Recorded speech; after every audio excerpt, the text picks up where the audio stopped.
It is 2:10 in the morning in Iran. The sky is dark. The air defense radars sweep silently across the mountains. Iranian commanders sleep. And somewhere above them, 30,000 feet up, 7 ghost planes are gliding through the night. Not a single radar ping, not a single alarm, not a single warning light. Because by the time Iran figured out what was happening, it was already over. This is the story of Operation Midnight Hammer, the most audacious, the most secretive, and possibly the most consequential airstrike in the 21st century. And tonight, we're going to break it down, minute by minute, bomb by bomb. Stay with me, because this one is absolutely insane. Before we get into the details, I want you to truly understand the scale of what happened on June 22nd, 2025. 7B-2 Spirit stealth bombers, the most advanced warplanes on planet Earth.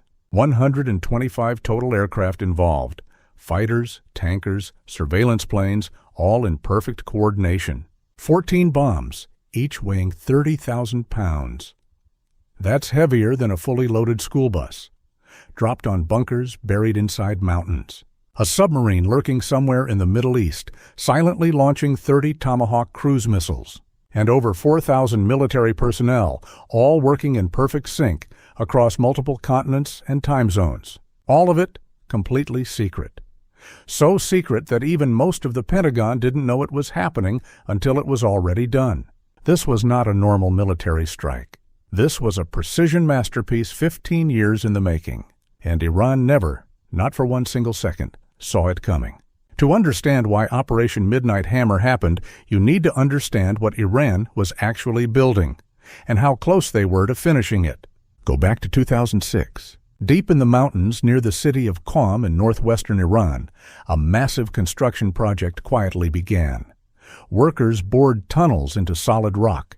Reinforced concrete was poured in layers meters thick. A facility took shape, buried so deep underground that even the most powerful conventional bombs on Earth couldn't reach it. This was Fordow, Iran's most secret, most protected uranium enrichment site. And the reason it was built inside a mountain wasn't random. It was a message to the world. We are untouchable. You can't stop us. Even if you find out where we are, you can't destroy us. For years, the world tried diplomacy. Nuclear deals were signed, sanctions were imposed, negotiations dragged on for decades. In 2015, the Iran nuclear deal was supposed to freeze Iran's enrichment program in exchange for sanctions relief. It didn't hold. By 2025, Iran was enriching uranium to 60% purity, just one technical step away from weapons-grade 90%. Intelligence officials were warning Congress that something unprecedented was happening. The phrase they used in official reports was chilling, an erosion of a decades-long taboo on discussing nuclear weapons in public.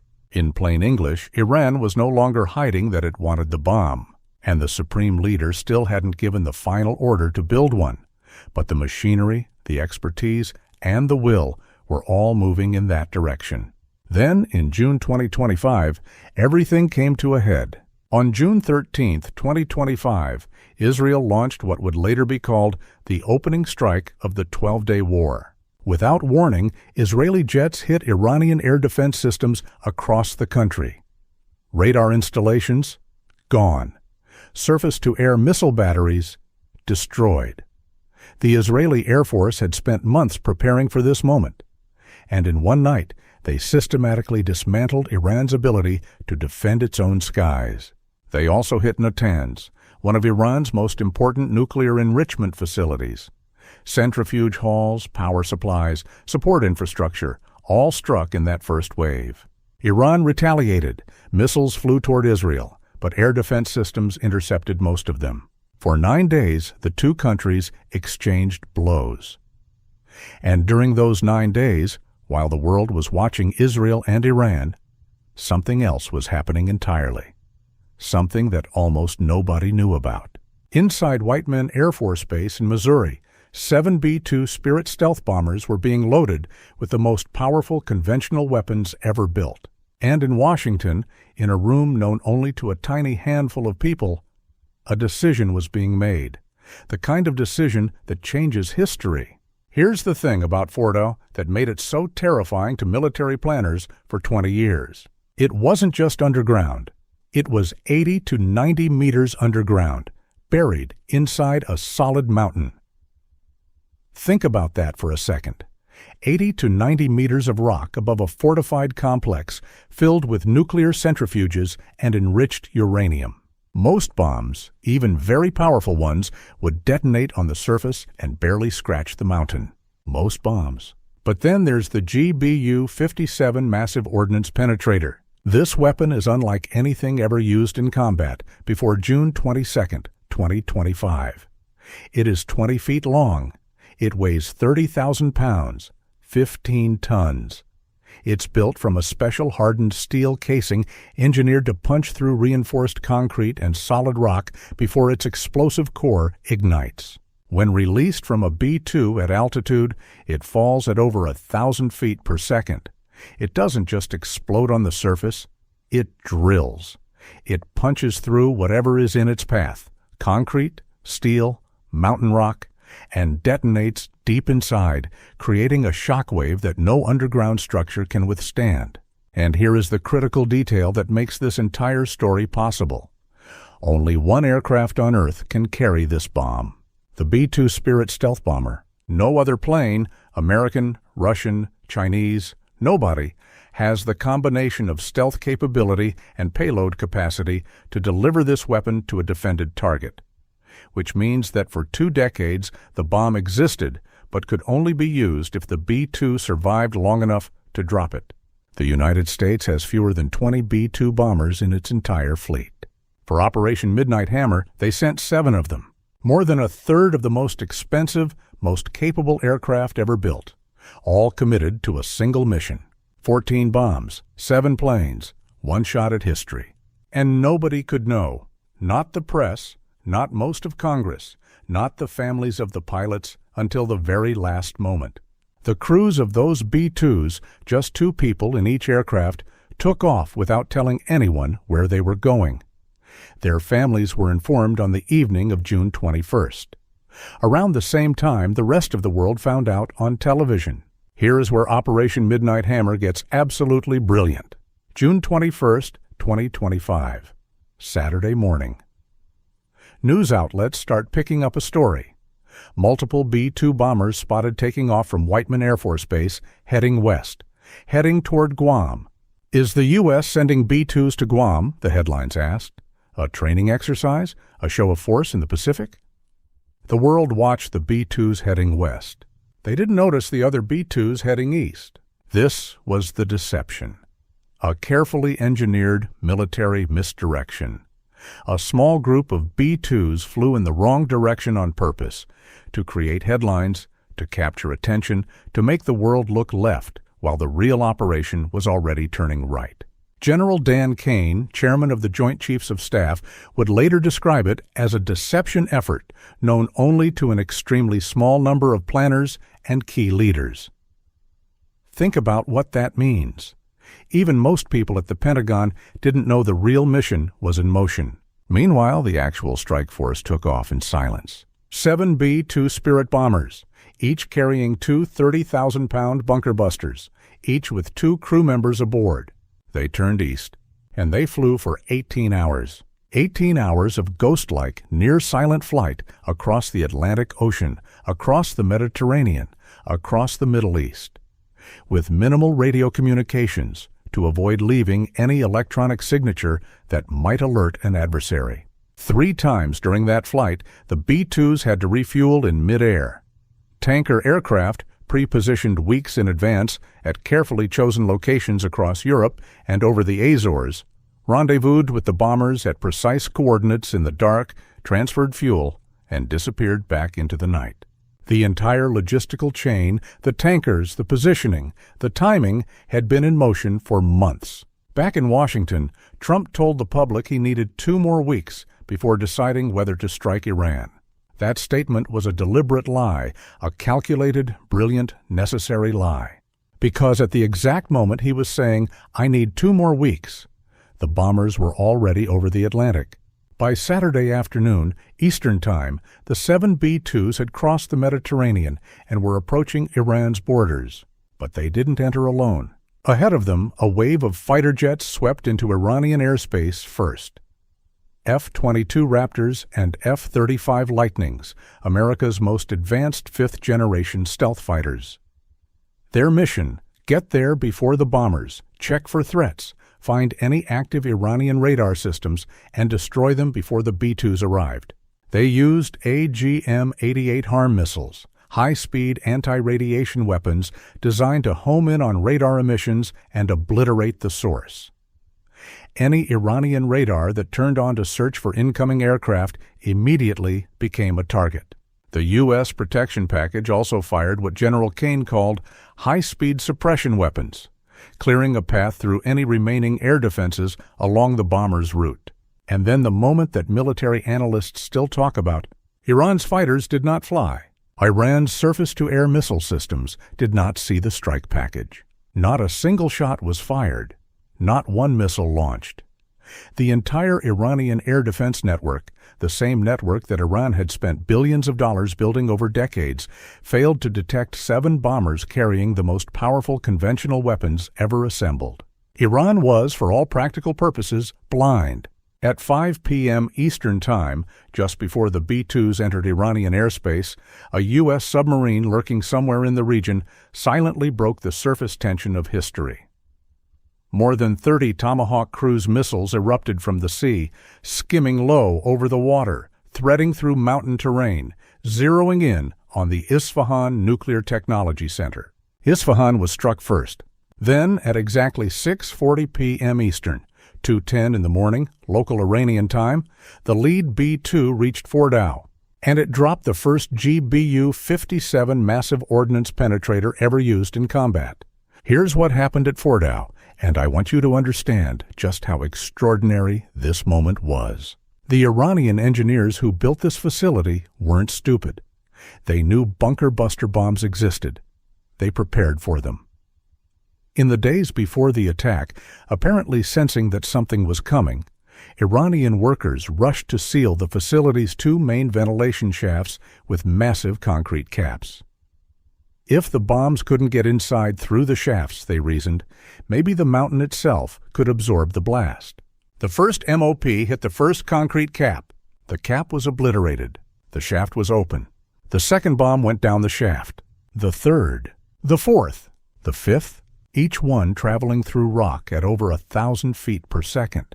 Each one penetrating deeper into the mountain before detonating in a cascading series of shock waves that drove through the underground facility like a wave of destruction.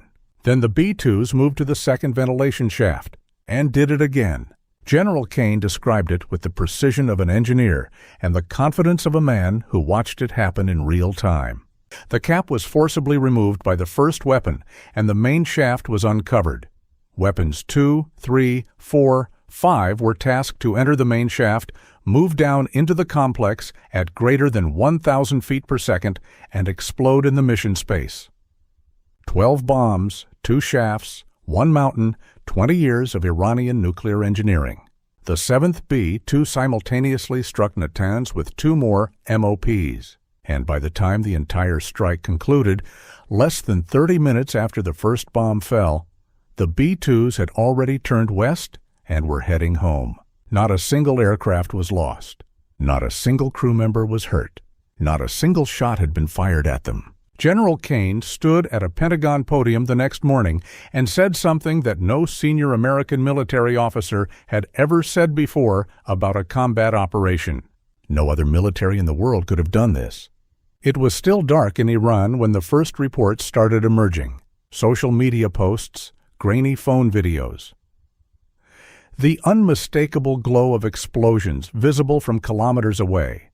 Iranians living near Fordow, a region most people had never heard of, were posting footage of the sky over the mountains, lit up as if the earth itself was on fire. By sunrise, satellite imagery companies had already repositioned their birds over central Iran. The images were devastating. Fordow, massive craters visible from space, punched into the ridgeline of the mountain. Tunnel entrances collapsed, Debris scattered across the surrounding area. A gray-blue layer of ash spread across a wide swath of landscape. Natanz, a 5.5-meter-wide crater directly above the underground military complex. Isfahan, widespread building damage across the facility, with multiple structures completely destroyed. Trump went on social media within hours. The strikes, he declared, had completely and totally obliterated Iran's nuclear facilities. Iran's government immediately pushed back, claiming the nuclear program was intact, that material had been evacuated in advance, that the damage was only superficial. But even Iranian Foreign Minister Abbas Araghchi was forced to admit the sites had sustained what he called severe damage. Independent analysts were less diplomatic. A Pentagon assessment released in July 2025 found that Iran's nuclear program had been set back by approximately 2 years. 2 years? For a program that Iran had spent decades building and billions of dollars protecting, hidden inside a mountain specifically to survive exactly this kind of attack. Gone in 30 minutes. Iran couldn't let this pass without a response. That was politically impossible. Supreme Leader Khamenei's credibility, the entire image of revolutionary strength that the Islamic Republic had projected for 40 years, depended on hitting back. On June 23, 2025, Iran launched a barrage of ballistic missiles at Al Udeid Air Base in Qatar, the massive American installation that serves as CENTCOM's regional headquarters, a facility where thousands of U.S. troops are stationed. The missiles flew. Qatar activated its air defenses. American Patriot batteries went hot. Every single Iranian missile was intercepted. 0 American casualties. The attack that was supposed to demonstrate Iran's power instead demonstrated its limits. Iran's most dramatic retaliatory strike, a direct attack on a U.S. military base, had been completely absorbed, as if it had never happened. Khamenei delivered a televised address days later. He declared victory for Iran. He insisted his forces had delivered a slap in the face to America. He vowed to strike again. The world watched him say this, then looked at the satellite images of Fordow and drew its own conclusions. A ceasefire between Israel and Iran was confirmed on June 24th. The 12-day war, one of the most consequential conflicts in Middle Eastern history, was over. But the questions it raised were only beginning. Here is where the story gets more complicated, because not everyone agrees that Operation Midnight Hammer achieved what the Pentagon claimed. A leaked Defense Intelligence Agency assessment, reported by CNN, suggested something deeply troubling: that the core components of Iran's nuclear program, the centrifuges themselves, stockpiles of enriched uranium, may not have been destroyed at all. That in the days before the strike, Iranian trucks were seen outside Fordow, apparently removing equipment. That the most critical material may have been evacuated before the first bomb ever fell. The satellite images showed destroyed infrastructure, power systems, support buildings. Tunnel entrances collapsed. But were the centrifuges still spinning somewhere, hidden in a new location, dispersed across dozens of sites that American intelligence doesn't know about? The Pentagon acknowledged the uncertainty openly. A final battle damage assessment, officials noted, would take significant time to complete. Israeli sources quietly reported that the level of destruction at Fordow was less than anticipated. The official U.S. assessment settled on approximately 2 years of setback to Iran's nuclear program. 2 years is meaningful, but it's not the end of Iran's nuclear ambitions. It's a delay. And it forces a harder question, one that haunted military planners for decades and still has no clean answer. Can you truly destroy a nuclear program by bombing its facilities? Or do you just force it underground, literally and figuratively, into locations you can't find, can't map, and can't reach? The bombs worked. The mission was technically flawless. Every aircraft returned. Every target was hit. The GBU-57 performed exactly as designed. But whether Operation Midnight Hammer was a decisive strategic victory or an extraordinarily expensive delay, that question is still being debated. and it may not have a clear answer for years. Let's talk for a moment about the people who actually did this. 7 B-2 bombers, 2 crew members each. 14 people flew the most consequential bombing mission since World War II. They departed in the middle of the night without telling anyone. Officers of the 509th Bomb Wing based at Whiteman Air Force Base in Missouri. An installation so unremarkable on the surface that most Americans driving past it would never guess what it houses. These pilots received their mission briefings and then simply disappeared. Their families were called on the evening of June 21st, at roughly the same moment Trump was going on television and the world was finding out what had already happened. Imagine sitting at home and your spouse calls from somewhere in the world to say, "By the way, I'm currently flying over the Atlantic toward Iran. I'll be home in about 36 hours." These pilots flew for 37 hours straight, Missouri to Iran and back. 3 mid-air refuelings over the open ocean in total darkness, through potentially hostile airspace, carrying bombs that had never been used in actual combat before, with no guarantee that Iran's air defenses wouldn't suddenly activate and start firing. And when the B-2S finally crossed back into American airspace on their return journey, something remarkable happened. Air traffic controllers, the civilian workers who guide commercial aircraft day to day, who have no particular reason to know anything about military operations, had been tracking unusual air traffic patterns. As the B-2s passed through their sectors on the way home, controllers began doing something they almost never do. They got on the radio and thanked the crews. Controller after controller, sector after sector, as the bombers flew home across the country toward Missouri. Thank you for your service. The pilots, call signs Bat-11 flight and Bat-21 flight, had just completed the longest, most complex, most consequential bombing mission in American history. They landed quietly at Whiteman. The sun was rising, the tarmac was empty, and somewhere in Iran the dust was still settling. The ceasefire held. The war ended, but the aftershocks of Operation Midnight Hammer are still reverberating months after the bombs fell. Iran is rebuilding. Intelligence reports from early 2026 indicate the regime is already working to reconstitute parts of its nuclear infrastructure, potentially in new, deeper, more dispersed facilities that even the massive ordnance penetrator might not be able to reach. If Iran has learned anything from Fordow, it's that no single site can be their only fallback.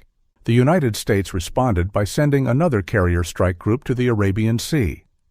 Satellite images confirmed the USS Abraham Lincoln and its escorts positioning near Iran's coastline. Trump issued another warning on social media. A massive armada is heading toward Iran. Come to the table and negotiate, or face another midnight hammer. The nuclear standoff, the same one that has defined American foreign policy for 25 years, is not over. It has simply entered a new phase. What Midnight Hammer proved is that the United States is willing and able to strike Iran directly on its own soil, that the threshold has been crossed, that the red line is now behind us, not ahead of us. What it did not prove is that military action alone can permanently resolve the nuclear question. For that, you need diplomacy. You need Iran's cooperation. You need a negotiated agreement, the kind that was torn up in 2018 and has never been fully rebuilt since. The bombs bought time. What happens with that time is still being written. Step back from the specific details of this operation for a moment and consider what it means in the larger arc of history. Before June 22, 2025, the United States had never struck Iranian territory. Not once. Despite decades of proxy conflicts, hostage crises, tanker wars, and near wars, there was an invisible line that both sides understood. You don't hit the homeland. You fight through proxies. You fight in other countries, but you don't cross into Iran itself. That line is now gone. The psychological effect of this is enormous and far-reaching. Every adversary watching from Moscow, Beijing, and Pyongyang saw what happened at Fordow and Natanz. Every military planner who has ever built a deeply buried facility and believed it was safe watch 30,000-pound bombs drill through the earth as if punching through paper. The world knew America had this weapon. The GBU-57 has been public knowledge for years, but theoretical capability and demonstrated capability are completely different things. Knowing a weapon exists is one thing. Watching it work, on live satellite feeds in high resolution against real targets, changes the calculus entirely. There's also a deeper lesson about deception. The decoy bombers sent to Guam, the public statement about needing 2 more weeks, the 18-hour flight with minimal communications. Midnight Hammer was not just a bombing raid. It was a masterclass in strategic misdirection, the kind of operation that will be studied in war colleges for generations. In an age where everything leaks, where social media turns every military movement into breaking news within minutes, where aviation tracking sites follow every plane in the sky, 7 B-2 bombers flew halfway around the world and destroyed 3 major nuclear facilities. And the world didn't find out until the bombs were already falling. Operation Midnight Hammer lasted less than 30 minutes over the target. It took 20 years to prepare for. It involved 125 aircraft, 4,000 support personnel, decades of weapons development, months of intelligence gathering, and the most complex aerial deception since the Second World War. Whether it permanently ended Iran's nuclear ambitions, that question remains open. History will be the judge, and the verdict may take years to emerge. What is not in question is this. On the night of June 21, 2025, 14 ordinary human beings climbed into 7 black triangular aircraft in the middle of Missouri, flew for 18 hours toward one of the most dangerous airspace environments on Earth, dropped the most powerful conventional bombs ever used in combat for the very first time, and then turned around and flew home. Not a single shot was fired at them. Not a single person was lost. Not a single aircraft failed to return, and the world woke up to a different Middle East than the one it had gone to sleep in. That's the story of Operation Midnight Hammer. And somewhere right now, in the mountains of Iran, in the war rooms of Washington, in the offices of the IAEA, the next chapter is already being written.